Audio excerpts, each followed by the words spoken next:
பேரூரு தோடு மேல பொறி போட்டு பூச பண்ணி கோட்டப்படி அத நெருங்கி இலை எடுத்து பூச பண்ணி அந்த மலை ஜோதியானவா எங்க காவலாக வந்து சேரப்பா.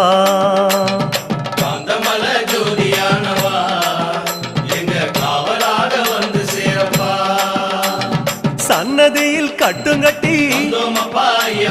சபரிமலை காடு தேடி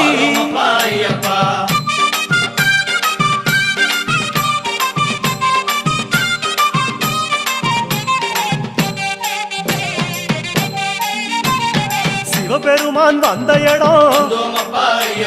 சீர்மிகுந்த காளகட்டி காளகட்டி காயோடச்சு அடுத்த அடி அழுத நதி